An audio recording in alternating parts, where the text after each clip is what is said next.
사도행전 2장 43절부터 47절까지 보겠습니다. 제가 봉독합니다. 사도행전 2장 43절부터 사람마다 두려워하는데 사도들로 말미암아 기사와 표적이 많이 나타나니 믿는 사람이 다 함께 있어 모든 물건을 서로 통용하고 또 재산과 소유를 팔아 각 사람의 필요를 따라 나눠주며 날마다 마음을 같이하여 성전에 모이기를 힘쓰고 집에서 떡을 떼며 기쁨과 순전한 마음으로 음식을 먹고 하나님을 찬미하며 또 백성에게 칭송을 받으니 주께서 구원받는 사람을 날마다 더하게 하시니라. 아멘. 오늘은 부흥에 대비하는 예배 설교가 되겠습니다. 그래서 제목도 우리 다 함께 주만 바라자, 주만 바라보자가 아니라 주만 바라자, 이런 제목으로 말씀을 하겠습니다. 부흥이 뭐겠습니까? 부흥은 사람들이 회개하고 예수님을 많이 믿는 것입니다. 다시 말하면 심령이 변화가 되어서 삶이 변화되는 것이 부흥인데, 이 부흥은 무엇으로 말미암아 되느냐? 하나님의 나타나심으로 됩니다. 하나님께서 그 능력을 나타내실 때, 하나님께서 그 영광을 나타내시는 그 결과로 말미암아 되어지는 것이 부흥입니다. 부흥은 하나님의 영광을 나타내심의 결과가 부흥이라 할 수 있습니다. 그런데 하나님이 영광을 나타내실 때, 큰 능력을 나타내실 때, 그때 사람들은 어떤 반응을 보이게 될까 하는 겁니다. 이 말을 왜 하냐면, 하나님의 영광은 사실 안 보입니다. 하나님은 영이시고 하나님은 영광을 드러내셔도 영이시기 때문에 사람은 영광을 볼 수 없습니다. 어쩌면 느낄 수도 없습니다. 그러나 느낄 수 없지만 그래도 뭔가 느낄 수 있는, 설명이 이상하지만 그렇습니다. 하나님의 영광, 우리 육체로는 볼 수도 없고 느낄 수 없지만 그래도 영광을 드러내시면 느낄 수 있는, 뭔가 반응이 있는 그런 모습을 볼 수 있는데, 보이지 않는 하나님의 영광을 크게 드러내실 때 그 영광 안에 있는 사람들의 반응은 어떨까 하는 겁니다. 이 반응을 아는 게 참 중요합니다. 왜냐하면 부흥과 관계가 있기 때문에 그렇습니다. 성경에 보면 하나님이 나타나실 때, 그 영광을 드러내실 때 사람들의 반응에 대한 내용을 많이 기록하고 있습니다. 최초의 사람이 누구죠? 아담입니다. 아담이 하나님이 찾아오실 때, 영광을 드러내실 때 그때 어떤 반응을 보이냐를 창세기 3장 8절로 10절에서 알 수 있습니다. 그들이 그날 바람이 불 때 동산에 거니시는 여호와 하나님의 소리를 듣고 아담과 그 아내가 여호와 하나님의 낯을 피하여 동산나무 사이에 숨은지라. 여호와 하나님이 아담을 부르시며 그에게 이르시되 내가 어디 있느냐? 이르되 내가 동산에서 하나님의 소리를 듣고 내가 벗었으므로 두려워하여 숨었나이다. 그렇게 말합니다. 이때는 아담이 하나님에게 범죄하고 난 후입니다. 하나님께 죄 지은 것이 너무 무서웠던 것 같아요. 그래서 하나님이 찾아오심에, 하나님이 영광을 드러내심에 무서워서 숨었던 것을 볼 수 있습니다. 그리고 이스라엘 백성이 애굽 땅에서 구원을 받아 광야로 나왔는데, 그들이 시내산 앞에 모였을 때 하나님이 시내산 위에서 영광을 드러내십니다. 그때 시내산 밑에 있던 하나님 백성들의 반응도 출애굽기 19장 16절에 이렇게 말합니다. 셋째 아침에 우레와 번개와 빽빽한 구름이 산 위에 있고 나팔 소리가 매우 크게 들리니 진중에 있는 모든 백성이 다 떨더라. 하나님이 영광을 나타내심에 산 밑에 있던 백성들이 전부 두려워 떨었다는 말이죠. 출애굽기 20장 18절로 19절에도 보면 이렇게 기록합니다. 뭇백성이 우레와 번개와 나팔 소리와 산의 연기를 본지라. 그들이 볼 때 떨며 멀리 서서 모세에게 이르되 당신이 우리에게 말씀하소서. 우리가 들으리이다. 하나님 우리에게 말씀하시지 말게 하소서. 우리가 죽을까 하나이다.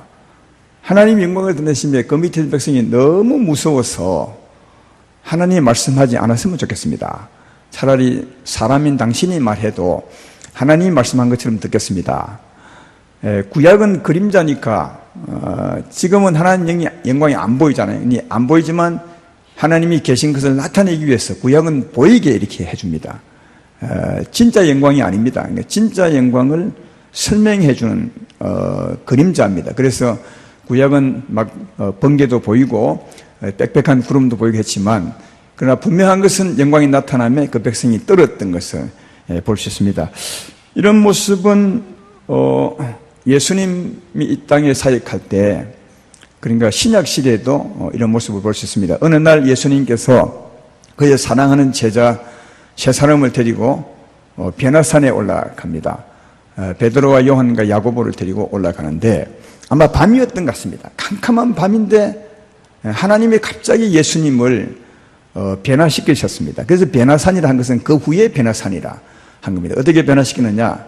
마치 얼굴은 해처럼 밝게 빛나고 그리고 옷도 대낮에 그보다 흰 빛이 없을 만큼 깨끗한 빛의 옷을 입으시고 모세와 엘리야는 이미 죽어서 천국에 가 있는 분인데 그 두 분과 함께 대화하는 장면을 밤에 영화 화면처럼 이렇게 보여주었습니다. 그리고 난 후에 어떤 일이 있었냐면 하나님께서 하나님의 영광의 구름으로 그곳을 덮습니다. 베드로와 요한과 야고보를 덮는데 그 영광 밑에 있던 그 베드로와 제자들의 반응은 이렇습니다. 마태복음 17장 5절로 6절에 이렇게 말합니다. 말할 때에 홀연히 빛난 구름이 그들을 덮으며 구름 속에서 소리가 나서 이르되 이는 내 사랑하는 아들이요 내 기뻐하는 자니 이는 너희는 그의 말을 들으라 하시는지라. 제자들이 듣고 심히 엎드려 심히 두려워하더라. 그러니까 하나님의 영광의 그늘날에 있었던 그 백성들의 자연스러운 반응은 너무너무 두려웠다 하는 겁니다. 이때 이때 베드로와 요한과 야고보는 예수 믿은 사람입니다. 죄에서 벗어난 사람임에도 불구하고 아직은 천국에 이른 사람은 아닙니다. 모세와 엘리야처럼 온전히 육체를 벗어버리고 온전한 의에 들어간 사람이 아니기 때문에 육체를 입고 있습니다. 죄의 흔적을 가지고 있어서 죄에서 벗어난 사람일지라도 하나님의 영광을 감당하지 못해서 두려워 떨었던 것을 발견해 볼 수가 있다. 하나님의 영광이 나타나면 영광이 보이지 않지만 느낄 수도 없지만 볼 수도 없지만 영광 밑에 있는 사람들은 뭔가 두려움을 느끼게 되는 것은 하나님의 영광 때문이라는 거죠. 오늘 본문 첫 절을 보십시오. 43절에 보면 사람마다 두려워하는데 그 이유가 뭘까요? 사람마다 두려워했어요. 그런데 여기 제가 앞뒤를 아무리 읽어봐도 사람을 두려게 할 원인이 없어요. 잘못 보면은 사도들이 기사와 표적을 많이 나타내기 때문에 사람이 두려워했다 이렇게 해석할 수 있는 전혀 아닙니다. 사람이 두려워했다는 겁니다. 이유 없이요. 그러니까 이유 없이 사람이 두려웠던 것이 뭐냐? 이게 사람 눈에는 보이지 않지만 하나님의 영광이 예루살렘을 덮고 있었고 그 영광 밑에 있는 사람은 진짜 이유도 모르게 막 두려워지게 되었다 하는 것을 볼 수가 있습니다. 이게 하나님이 영광을 나타내시면 그 영광의 그늘날에 있는 사람들은 이유도 모르게 두려워하게 되고 하나님을 경외하게 된다는 사실을 알 수가 있습니다. 이런 현상, 하나님의 영광이 나타나시면 사람들이 두려워하게 되고 하나님을 경외하게 되는 이런 현상은 성경에만 있는 것이 아닙니다. 성경에 벗어나 그것도 하나님 역사니까 성경이라 할 수 있겠습니다. 그러니까 성경을 벗어난 그 후에 교회 시대, 교회들의 역사, 부흥을 봐도 이런 일이 많이 있었습니다. 교회사를 보면요, 세계를 뒤바꾼 부흥의 물결이라는 책이 있습니다. 한번 여러분도 기회 있으면 한번 읽어보시면 아마 도움이 될 겁니다. 웨슬리 두웰이라는 사람이 쓴 글인데요, 자기가 지어낸 글이 아니라 그동안 교회의 부흥의 역사를 기록한 역사책이라 할 수가 있습니다. 거기 보면 1857년부터 1859년까지 미국의 4대 각성 운동으로 인한 큰 부흥이 일어났는데 그 부흥이 일어난 그 시기에 나타난 현상 중에 지극히 작은 것 하나를 제가 소개해 보겠습니다. 거기 보면 이렇게 설명합니다. 눈에 보이지 않는 하나님의 임재의 구름, 맞죠? 좀 길지만 한번 여러분들이 이 글을 보면서 그때 어떤 분위기였는가 한번 보십시오. 그 부흥으로 말미암아 외경심을 느끼게 하는 거룩한 영향, 이것이 실제는 하나님의 성령의 임재입니다. 이 미국의 많은 지역, 특히 동쪽 연안 지방의 창공에 눈에 보이지 않는 구름처럼 걸려있는 것이 같았다. 어떤 데는 바다 위에까지 이 하나님의 임재의 구름이 떠 있는 것처럼 보일 때도 있었다. 동쪽 해안으로 들어오는 배 위에 있던 사람들은 당시 미국에서 무슨 일이 일어나고 있는지 전혀 몰랐음에도 불구하고 160km 밖에서부터 무언가 거룩하고 숙연한 분위기를 느낄 때가 있었다고 한다. 한 배는 해안에 도착하기도 전에 배 위에서부터 부흥이 시작되었다. 배 위에 있던 사람들은 하나님의 임재와 자신의 재성을 느끼기 시작했다고 한다. 성령께서 그들이 죄인임을 깨닫게 하시자 그들은 기도하기 시작했다. 배가 항구에 가까워자 선장은 목사님 한 분을 보내달라는 신호를 보내왔다. 또 다른 작은 상선은 선장과 함께 항구에 도착했는데 배가 항구에 도착하기 240km 전방에서 이미 모든 승무원이 회심하였다고 한다. 항구에 도착하는 배마다 이와 동일한 이야기를 했다. 즉 배가 그 해안에 도착하기 전에 이미 승무원과 승객들이 갑자기 자기들이 죄인임을 깨닫더니 그리스도를 믿게 되었다는 것이다. 설명할 수 없는 것. 하나님이 안 보입니다. 근데 거기만 딱 들어오면 막 죄인임이 느껴지고 회개하게 되고 그런 현상이 있었다는 겁니다. 또 1900년도 초에 미국 웨일스 지방에 큰 부흥이 일어났습니다. 그때도 이렇게 소개합니다.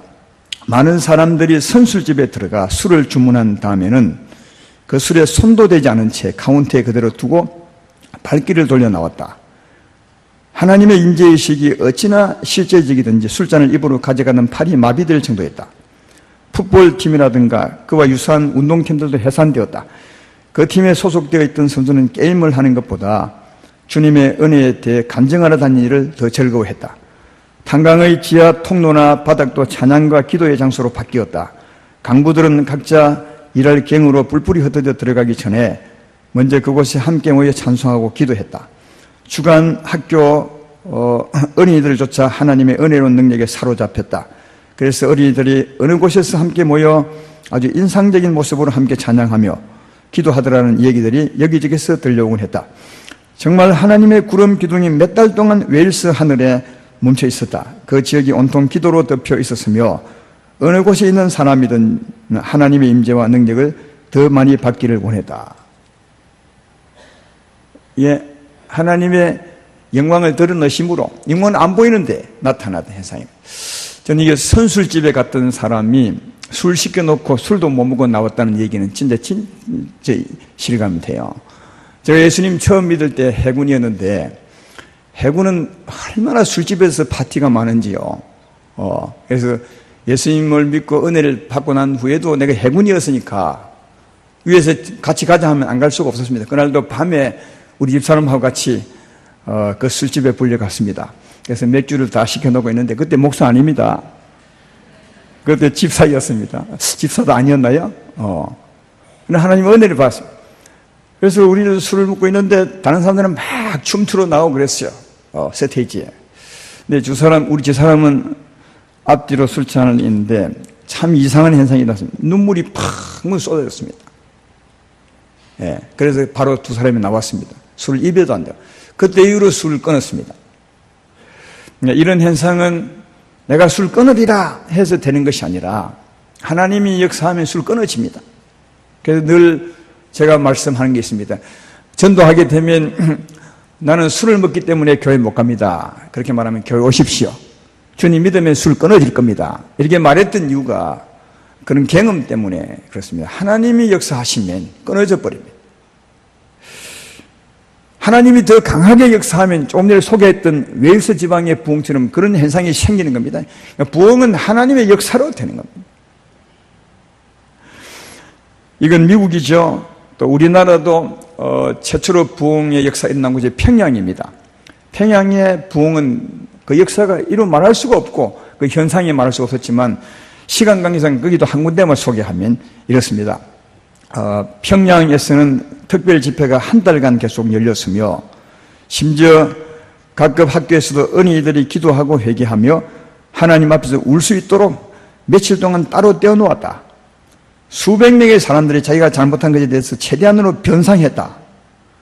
평상시 시 전체에서 사람들이 집집마다 다니며 자기들이 잘못한 일에 대해 용서를 구했으며 훔친 돈과 재산을 전부 돌려줬다.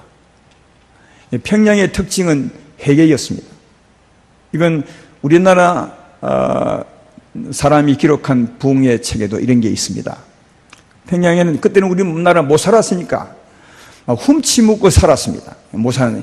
근데 하나님의 역사에서 부흥이 나니까 전부 돌려주고요. 가서 집집마다 가서 내가 이것을 훔쳐 왔는데 죄송합니다 돌려주고 회개하고 화해하고 그런 일이 있었다고. 그 어린 아이들도 너무 회개를 많이 하니까 학교 공부가 안 돼서 아이들을 좀 따로 떼어서 너희끼리 좀 울어라.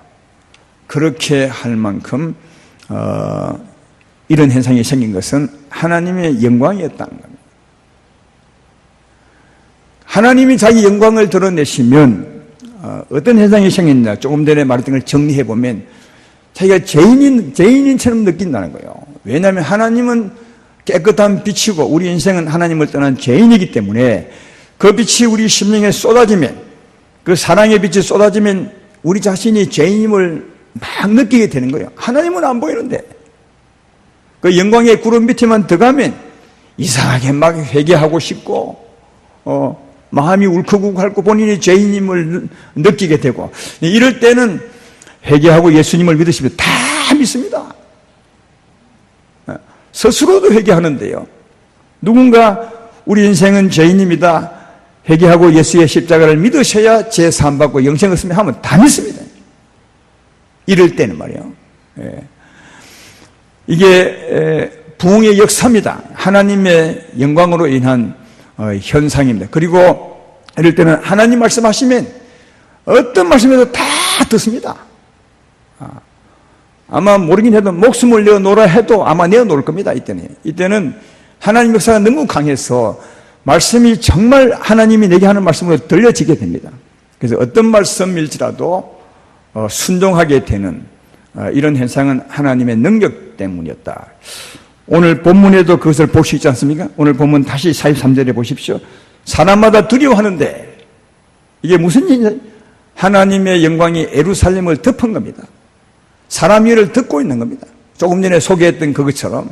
그러니까 사람들은 하나님은 안 보이지만 이상하게 막 두려움이 있는 겁니다. 회개했겠죠? 오늘 보면 앞부분에 보면 전부 회개하고 하루에 3,000명이나 예수 믿습니다. 이런 일은 하나님의 은혜 아니면 절대로 있을 수 없는 겁니다. 그리고 사람마다 두려워하고 사도들로 말미암아 기사와 표적이 나왔더니 이 말은 하나님의 영광으로 말미암아 사도들이 기사와 표적을 나타냈다는 것입니다. 그리고 조금 전에 말했던 것처럼 베드로가 설교하며 3,000명이나 예수님을 믿게 되었는데 그 믿은 사람들이 41절 42절을 보십시오. 그 말을 받은 사람들은 세례를 받음에 이날의 신도의 수가 3,000이나 더하더라. 그들이 사도의 가르침을 받아 서로 교제하고 떡을 떼며 오로지 기도하기 힘들어요. 이게 처음 믿은 사람인데 오로지 기도하고 살았고요. 그리고 서로 교제하고 떡을 뗐는데 그 교제가 무엇이냐? 그게 44절부터 있는 겁니다. 오늘 본문에는 그 교제를 설명하고 있는 겁니다. 믿는 사람이 다 함께 있어 모든 물건을 서로 통용하고 또 재산과 소유를 팔아 각 사람의 필요를 따라 나눠주며 날마다 마음을 같이하여 성전에 모이기를 힘쓰고 집에서 떡을 떼며 순전한 기쁨과 순전한 마음으로 음식을 먹고 하나님을 찬미하며 또 온 백성의 칭송을 받으니 주께서 구원받는 사람을 날마다 더하게 하시더라. 이것은 사도들의 가르침 따라 그들이 행한 겁니다. 사랑하는 여러분, 저도 이런 설교 엄청 많이 했고 여러분도 많이 들었을 겁니다. 근데 이런 설교한다고 이렇게 삽니까? 못 삽니다. 그래서 이건 너무 이렇게 사기 힘드니까 요즘 어떻게 설교하느냐? 이건 그때나 한 것이 요즘은 하지 않습니다. 이렇게 합니다. 그럼 그때 사람하고 우리하고 다른 겁니까? 그럼 그때 왜 이렇게 했느냐? 하나님 영광이 덮었습니다. 그래서 하나님 영광이 덮어버리면 저절로 회개하게 된 것처럼 모든 말씀을 그대로 다 받습니다. 자기 재산 다 내놓고 교제하라면 합니다. 그렇게 해요. 이게 자기가 하라 해서 하는 것이 아니라 하나님의 능력이 덮으면 이런 사람이 되어버리는 겁니다. 그 현상을 설명하고 있는 거다. 이게 부흥입니다. 이런 것을 부흥이라 하는 겁니다. 부흥은 하나님의 역사, 하나님의 영광을 크게 드러내신 말미암아 그 결과가 부흥입니다. 오늘 본문에 하나님이 영광의 예루살렘을 덮으심으로 모든 사람이 설명할 수 없는 두려움에 쌓이게 되고 회개하라 하며 전부 회개하게 되고 사도들의 가르침을 받아 그들은 교제했는데 그 교제의 깊이가 엄청났습니다. 그것은 그들이 그렇게 했던 사람이 아니라 하나님의 능력으로 말미암아 기꺼이 그렇게 하게 되었던 것을 볼 수 있습니다. 이게 하나님의 능력으로 말미암아 삶의 변화, 예배 회복, 삶의 회복, 이것이 부흥이라는 거예요. 부흥은 하나님의 능력으로 된다. 그래서 하나님의 능력이 강할수록 부흥의 역사는 더 강하게 일어나게 되는데, 사랑하는 여러분, 어떻게 그러면 하나님은 항상 이런 능력을 나타내지 아니하시고 교회사를 보아도 때때로, 성경에도 보면 때때로 이런 자기 영광을 드러내셔서 부흥을 나타내시는가? 여러분, 이 하나님이 영광을 나타내실 때 그 영광을 나타내는 그 근원이 무엇이겠습니까? 그것은 그 백성 사람에게 달린 겁니다. 우리가 사사기를 공부하고 왔지 않습니까? 이스라엘 백성들이 어려움 가운데 부러지셨더니 그 백성이 하나님만을 바랬더니 그때 하나님께서 그 백성들을 위해서 사사를 세우셨다. 그 말입니다. 백성을 위해서 하나님이 역사하는 것입니다. 하나님의 역사는 백성들의 사모함에 관계 있다는 사실을 잘 이해할 수 있습니다. 사사기 여러 가지 말씀 중에 한 가지만 소개하면 사사기 3장 9절 말씀에 이런 말씀이 있죠. 이스라엘 자손이 여호와께 부르짖으매 여호와께서 이스라엘 자손을 위하여 한 구원자를 세워 그들을 구원하게 하시니 그는 곧 갈렙의 아우 그나스의 아들 온열이다. 그렇게 말합니다. 이 말씀에서 전하고 싶은 것은 사사기는 말씀이 엄청 많은데 하나님이 그 능력을 나타내시면 그 백성을 위한 것이다. 그 백성이 어떻게 할 때 부러졌을 때 하나님을 찾을 때 간절히 찾을 때 간절히 찾는 그 백성을 위해서 하나님이 영광을 드러내셨다. 우리 하나님이 영광을 드러내시사 우리에게 부흥을 주심도 이와 같습니다. 초대교회, 오늘 본문은 초대교회 부흥을 보고 있는데 하나님이 초대교회에 어떻게 영광을 드러내셨습니까? 그건 예수님의 120문도 제자들 때문이었습니다. 지난 시간에 배우셨지만 제자들은 예수의 말씀을 따라 그들은 기도했습니다. 오로지 기도했어요. 오로지 한 마음으로, 다시 말하면 한 가지 제목을 가지고, 한 가지 제목이 무엇이었습니까? 하나님을 사모하는 기도, 성령을 바라는 기도. 그 한 가지 기도 제목으로 그것도 기약 없었지만 열흘 간이나 간절히 기도했죠. 사도행 1장 14절에 그 말씀을 다시 읽어보면 그렇지 않습니까? 여자들과 예수의 어머니 마리아와 예수의 아우들과 더불어 마음을 같이 오로지 기도, 오로지 하나님만 찾았습니다. 그것도 열흘 동안이나. 이게 쉬운 게 아니잖아요. 드디어 오순절 날이 이름에 하나님이 그 다락방에 성령으로 강하게 역사했습니다. 성령이 바람같이 임하셨다고. 오순절 날이 이름에 그들이 다 같이 한 곳에 모였더니 홀련히 하늘로부터 급하고 강한 바람 같은 소리가 있어 그들이 앉은 온 집에 가득하며 마치 불의 햇처럼 갈라지는 것이 그들에게 보여 각 사람 위에 하나씩 임하였더니 그들이 다 성령의 충만을 받고 성령이 말하게 하심을 따라 다른 언어들로 말하기 시작하니라. 성령이 아주 강하게 임하셨습니다. 사모하는 그들에게. 이때 어떤 일이 생겼습니까? 하나님의 영광이 예루살렘을 덮은 겁니다. 그건 안 보았지만, 하나님의 영광은 못 보니까 안 보았지만 이때 임하신 하나님이 그들에게 영광을 덮으신 거죠. 그때 사람마다 두려워하기 시작했습니다. 그때 누가 설교합니까? 그때 베드로가 설교하는 겁니다. 이 사람마다 두려워하는데 이상한 현상이 있는 것인데 사람들은 모르지만 뭔가 두려움이 그들을 엄습하고 있는데 그때 베드로가 설교한 겁니다. 베드로의 설교 내용이 뭡니까? 회개하라는 거예요. 아니 그 전에 사람들은 뭔가 모를 두려움 때문에 베드로의 설교를 듣고 그러면 우리가 어찌해야 됩니까? 너무 두렵고 무서운데 어찌해야 우리가 되는 것입니까? 그렇게 오히려 베드로에게 물었습니다. 그때 베드로가 네가 각각 회개하고 예수 이름으로 세례를 받고 제사함을 받아라. 그러면 성령을 선물로 주리라. 그래서 그날에 베드로의 설교를 듣고 믿은 사람이 3,000명이나 되는 겁니다. 사랑하는 여러분, 여러분이 아무리 능력이 크다 할지라도 마산시내에 나가서 한번 설교해 보십시오. 3,000명이 오겠습니까?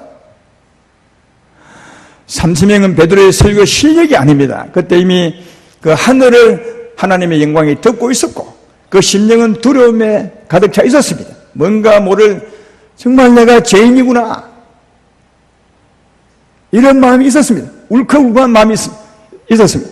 그때 베드로가 설교한 겁니다. 회개하고 예수 믿음으로 제사함을 받으십시오. 그랬더니 그런 마음 가진 사람들이 다 회개했던 사람이 3,000명이었습니다. 그러니까 그것은 하나님의 영광의 결과였다는 사실을 우리는 알 수 있습니다. 그리고 그 사람들을 다시 한번 보십시오.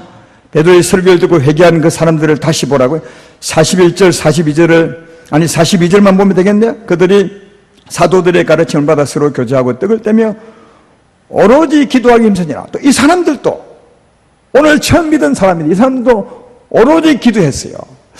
아니 사도 120명 문도들도 오로지 기도해서 하나님 은혜를 받는데 그들의 설교를 듣고 믿었던 이 사람도 또 오로지 기도합니다. 하나님을 경외함이 계속 이어지게 되죠. 여러분 보십시오. 하나님을 오로지 찾았던 그 사람에게 하나님이 임하십니다. 그리고 그 사람들의 설교를 듣고 믿었던 그들도 오로지 기도하며 하나님 역사가 임했을 겁니다. 여러분, 하나님의 영광이 역사하게 되면 사람들은 하나님을 찾게 되고 그러면 하나님은 더 여기에 크게 역사하게 되고 더 크게 역사하게 되면 더 하나님을 찾게 되고 하나님은 더 크게 역사하게 이게 여러분 부흥의 역사입니다. 하나님의 역사는 하나님을 사모하는 사람에 의해서 크게 역사합니다. 그러면 하는 사람들은 더 하나님을 사모하게 됩니다.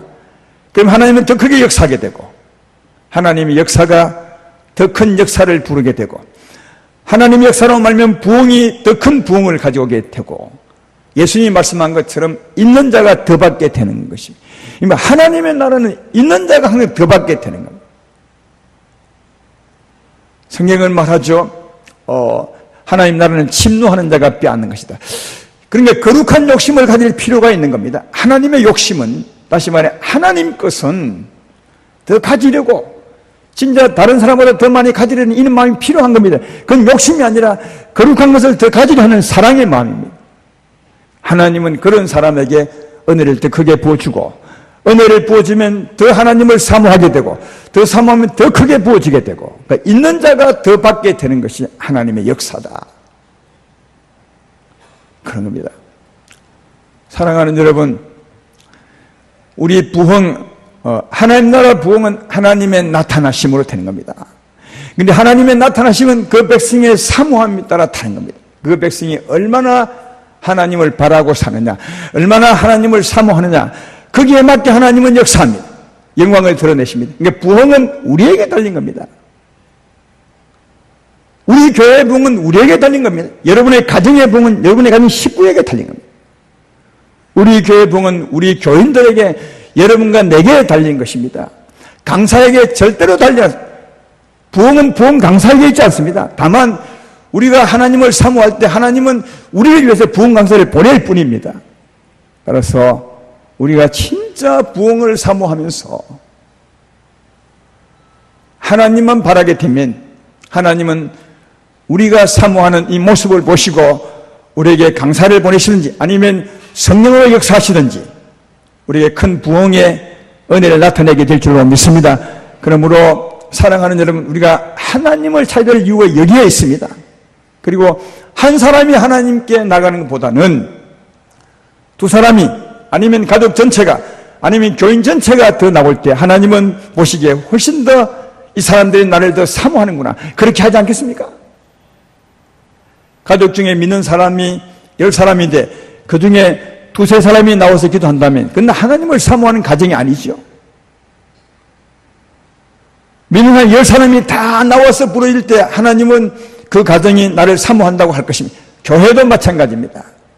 교회 전체가 나와서 기도한다면 하나님은 몇 사람이 나와서 기도하는 것보다 훨씬 더 하나님을 사모한다고 할 것이고, 그런 가운데 우리의 부르짖음처럼 은혜를 베풀지 않을까 그렇게 생각합니다.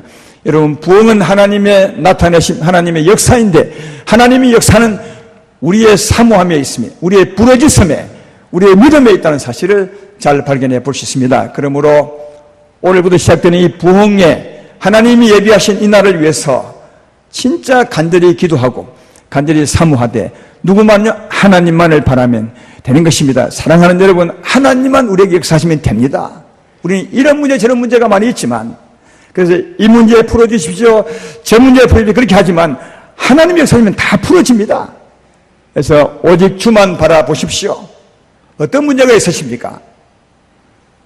많은 기도 제목이 있겠지만 하나님께 기도할 때 이렇게 하십시오. 주여, 주만 오시면 됩니다. 주만 오시면 내가 치료받을 것입니다. 주만 오시면 내 영혼이 살 것입니다. 주만 오시면 내 자녀가 예수를 믿게 될 것입니다. 주만 오시면 내 일이 풀어질 것이면 난 주만 바라봅니다. 제자들이 주만 바라고 기도했던 것처럼 또 성경에 진실로 하나님이 크게 역사했던 그 사람들을 보면 나는 주만 필요합니다. 그렇게 기도했던 것처럼 우리 모두 다 주만 바라며 간절히 사모하며 바랄 때 주님은 우리의 간절한 소망을 보시고 이번에 크게 영광을 드러내시사 그것이 우리 부흥이 될 것이며 우리의 복이 되리라 믿습니다. 다 같이 나오셔서 주만 바라보시는 그런 역사 있으셔서 하나님의 나타나심이 여러분과 우리와 교회의 복이 되기를 주의 이름으로 축원합니다.